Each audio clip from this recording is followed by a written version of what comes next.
Hello प्यारे दोस्तों, class 7 Hindi जो कि हमारा छत्तीसगढ़ भारती है, ठीक है। बुक का नाम है। अब देखिए इसमें हमारा पाठ नंबर 6 जो कि पाठ नंबर 6 सदाचार का ताबीज। तो प्यारे दोस्तों, इस पाठ में प्रश्न उत्तर हम लोग देखेंगे। सभी जितने भी प्रश्न इस पाठ में पूछे गए हैं एक एक करके हम लोग सोल्व करेंगे, ठीक है। तो चलिए देखते हैं।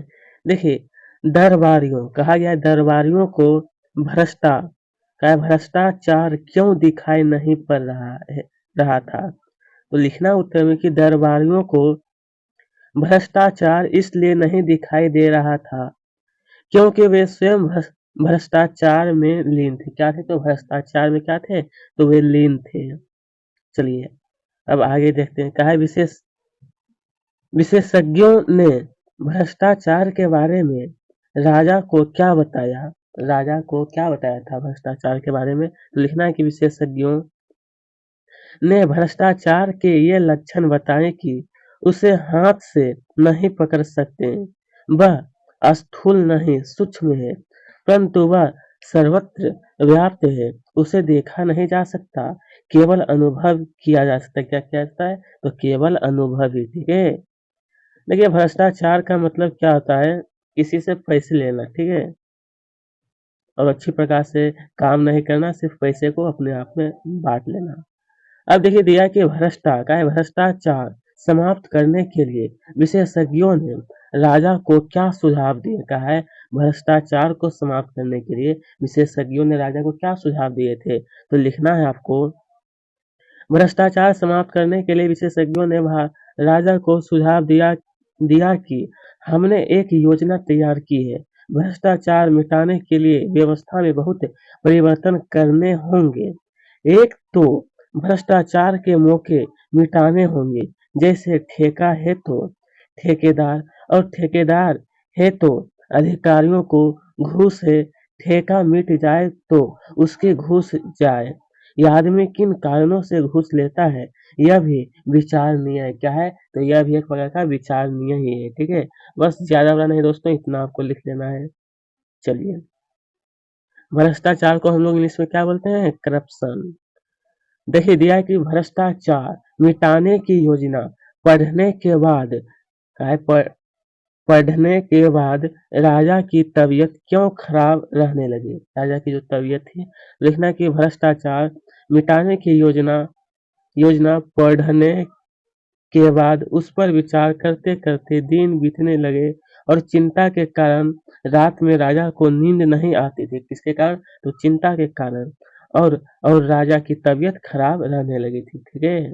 चलिए आगे की ओर देखते हैं। कहा एक साधु, मेरे दोस्त, प्रश्न संख्या 5 में पूछा गया था कि साधु ने राजा को भ्रष्टाचार के बारे में क्या बताया। साधु जो था, तो लिखना है साधु ने राजा को बताया कि महाराज, भ्रष्टाचार और सदाचार मनुष्य की आत्मा में होता है, बाहर से नहीं होता।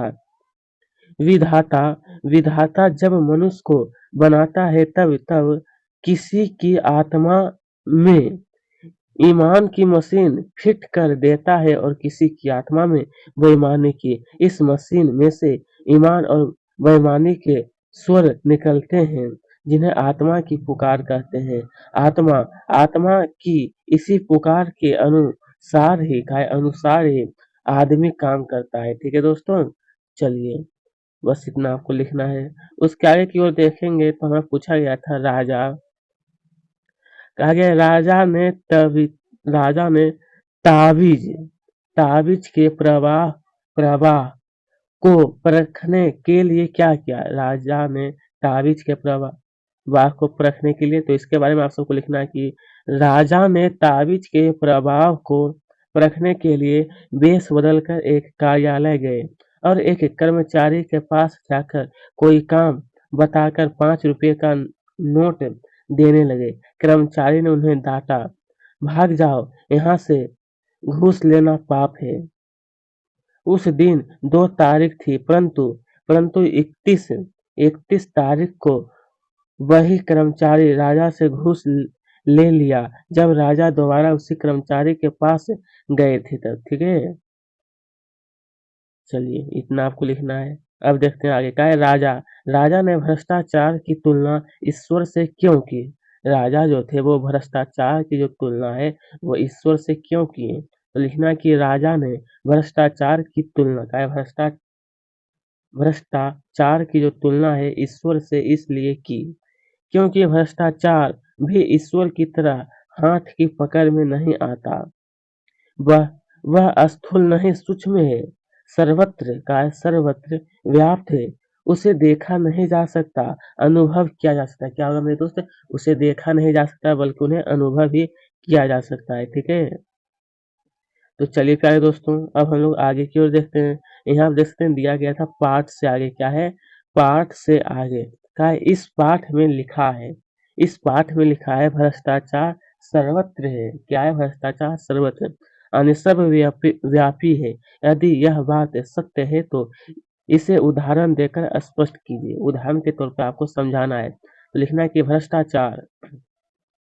भ्रष्टाचार सर्वत्र है, सर्वव्यापी है। यह बात बिल्कुल सत्य है। उदाहरण के लिए बच्चे को स्कूल में प्रवेश बिना डोनेशन दिए नहीं होता। किसी ज्यादती के लिए थाना में जिन्हें कानून का रक्षक समझा जाता है वे बिना दक्षिणा लिए रिपोर्ट तक नहीं लिखते। किसी ऑफिस में किसी कार्य के लिए आवेदन तक लेने में अग्रिम चढ़ावा के बिना बातें बातें देखिए दोस्तों आपको क्या करना है, सबसे पहले ये ऊपर वाला आपको नोट करना है। ठीक है, ऊपर वाला जब आप लिख लीजिएगा फिर आपको नीचे वाला लिखना है। चढ़ावा के बिना बात नहीं बनती। यहाँ तक कि लोकसभा विधानसभा में जो अपने आप को जनता का सेवक कहते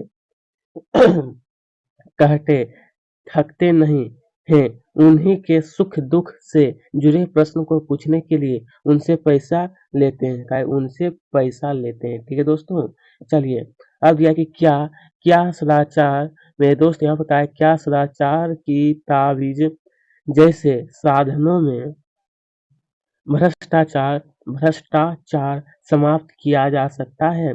कारण बताते हुए उत्तर लिखना। आपको क्या चाहिए? कारण बताते हुए। तो लिखिएगा उत्तर में आप सब, सदाचार का ताबीज जैसे साधनों से भ्रष्टाचार कल्पना लोक में ही समाप्त किया जा सकता है अर्थात धरातल पर नहीं। क्योंकि कल्पना एवं अर्थात में फर्क होता है। हाँ, यदि भ्रष्टाचार निवारक कानून को सदाचार का ताबीज मानकर बिना किसी भेद के पूरी ईमानदारी से उसका पालन सभी दृष्टि में हो तभी तभी भ्रष्टाचार को समाप्त करना संभव हो सकता है। किसको? तो भ्रष्टाचार को समाप्त करना संभव। ठीक है, चलिए अब दिया गया है प्रश्न 3 का। इसमें हमें पूछा गया था कि हमारे देश अथवा राज्य में भ्रष्टाचार फैलने के क्या कारण आपको प्रतीत होते हैं? क्या कारण आपको प्रतीत होते हैं? साथियों से बातचीत कर अपनी समझ को लिखिए। लिखना कि हमारे देश में भ्रष्टाचार फैलने के निम्नलिखित प्रमुख कारण है। भ्रष्टाचार जो वो कैसे होता है इसके प्रमुख कारण है जो मैं आपको अभी बता रहा हूँ। नंबर 1 में आप सबको लिख लिया है कि भौतिकवाद की बढ़ती प्रवृत्ति के कारण। नंबर 2 महंगाई के कारण। किसके कारण? महंगाई के कारण। नंबर 3 जनसंख्या वृद्धि। नंबर 4 अशिक्षा एवं अज्ञानता के कारण। नंबर 5 में फिर आप सबको लिखना है कि व्यस्तता भरा जीवन और कार्य को करने की जल्दी के कारण। अपना हित साधने तक ही सीमित सोच की प्रवृत्ति के कारण। और लास्ट में आपको लिखना कि शासन की लचर व्यवस्था का मेरे हिसाब से सबसे मुख्य कारण नहीं है। शासन जो चलता है ना वही क्या होता है, कमजोर होता है। अगर वो मजबूत उसने किया जाए तो भ्रष्टाचार बहुत कम हो सकता है इससे। चलिए अब दिया है भाषा से का निम्नलिखित मुहावरे का अर्थ स्पष्ट करने के लिए पाठ के उन अंशों को खोजिए जहां इनका प्रयोग हुआ है और फिर संदर्भ को समझते हुए अर्थ लिखिए। सबसे पहले आपको मुहावरे का अर्थ, चलिए तो यहाँ पर आप देख सकते हैं कि छानबीन करना यानी कि जांच पता लगाना, ठीक है। ये हमारा मुहावरा है और इसका क्या यह अर्थ दिया गया है दोनों। यहाँ पर देख सकते हैं, फिर यह हवाले करना जिसका अर्थ होता है कि सौंपना, फिर यह कि खलल पड़ना जिसका अर्थ होता है कि बाधा या फिर रुकावट, फिर है उलट, उलट का यानी फेर या फिर परिवर्तन। फिर देख सकते हैं पांचवा हुआ दिया है कि असमंजस में पड़ना जिसका अर्थ होता है कि निर्णय न ले पाना, निर्णय न लेने पाना। और ये देखिए दोस्तों, ये हमारा 6 नंबर है, आपको ध्यान रखना है। 6 में दिया था कि ऊहापोह का है, ऊहापोह की स्थिति यानी कि दुविधा की स्थिति, ठीक है। चलिए अब आगे की ओर देखते हैं। देखते हैं यहाँ पर प्रश्न 2, निम्नलिखित वाक्यों को कहा है आपको ध्यान से पढ़िए। मतलब यहाँ पर 2 वाक्य दिया गया है, 3 वाक्य। मैं कल दरबार में जाऊंगा, कल साधु राजा से मिला, विधाता किसी की आत्मा की ईमान में कल फिट कर देता है। देखिए दोस्तों, यहाँ पर आप कॉमन कल यहाँ पर भी आया, यहाँ पर भी आया, यहाँ पर भी है, इसी के विषय में आगे यहाँ पे दिया गया है, ठीक है। तो कहा गया तीनों वाक्य में कल का क्या हुआ, वो अलग अलग अर्थ है। तो कहा उसी प्रकार से इन समान उच्चारण वाले शब्दों के अर्थ को वाक्य में प्रयोग करते हुए स्पष्ट कीजिए। मतलब दोस्तों यहाँ पर देखते हैं कुछ, जैसे यहाँ दिया कि पद। देखिए दोस्तों, ज़्यादा आपको वाक्य बनाने की आवश्यकता खैर नहीं है, सिर्फ मैं देखिए पद, क्योंकि इसका अलग अलग अर्थ होता है। पद का मतलब पेड़ भी होता है और पदवी भी होता है। दो इसका कितना अर्थ होता है, 2 अर्थ होता है। इसी प्रकार से आम, आम का मतलब फल भी होता है। और एक अर्थ क्या होता है, रास्ता, इसका भी 2 अर्थ दिया गया है। इसी प्रकार देखते हैं अंक यानी कि भाग या फिर गोद, सोना जिसका जिसका अर्थ हो सकता है कनक और धतूरा, खर का क्या होगा, नमकीन या फिर तेज होता है। 2-2 अर्थ सभी का दिया गया है, ठीक है दोस्तों। तो दोस्तों आज का ये वीडियो हमारा यहीं पर समाप्त होता है। अगर आपको अच्छी लगी तो चैनल को जरूर सब्सक्राइब करें।